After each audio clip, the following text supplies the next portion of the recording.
ভিডিওতে আমি দেখাবো কিভাবে স্কেচআপ সফটওয়্যারে উইন্ডো সেট করতে হয়। খুব সহজভাবে দেখাবো। সর্বপ্রথম উইন্ডোটা তৈরি করতে হবে। তৈরি করে তারপরে জাস্ট যে কোনো একটা বেস পয়েন্ট ধরে সুন্দরভাবে পয়েন্ট টু পয়েন্ট ধরে বসাবো।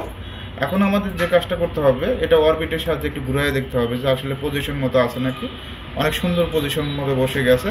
এখন আমরা এমতে মুভ, জাস্ট যে কোনো একটা বেস পয়েন্ট ধরে কন্ট্রোল প্রেস করবো, কন্ট্রোলতে কপি, এই বেস পয়েন্টে ছেড়ে দেবো। ওকে, তারপরে যদি আমরা অল্টার দ্বারা ঘুরাই, অল্টার দ্বারা কিন্তু ঘুরাইতে পারবো, সুন্দরভাবে পজিশন সেট করতে পারবো যা আসলে উইন্ডোর আমরা পজিশন সুন্দরভাবে হচ্ছে নাকি। ওকে, এখন এই পাশে আমাদের কি করতে হবে, কপি করতে হবে। যে কোনো একটা বেস পয়েন্ট ধরবো, কন্ট্রোল প্রেস করবো, কপি হয়ে যাবে। একটু জুম করে দেখবা। ওকে, একইভাবে আমরা এই পয়েন্টটা আমরা উইন্ডোটা কন্ট্রোল প্রেস করবো, কপি হবে, কন্ট্রোল জেড দিবা, জাস্ট এমতে মুভ, এই পয়েন্ট থেকে কন্ট্রোল প্রেস করবা, কপি হয়ে যাবে। একইভাবে এটা, তারপর আমরা সিলেক্ট টুলে ক্লিক করব। সিলেক্ট টুলে ক্লিক করার পর অল্টার দ্বারা পজিশন চেঞ্জ করব।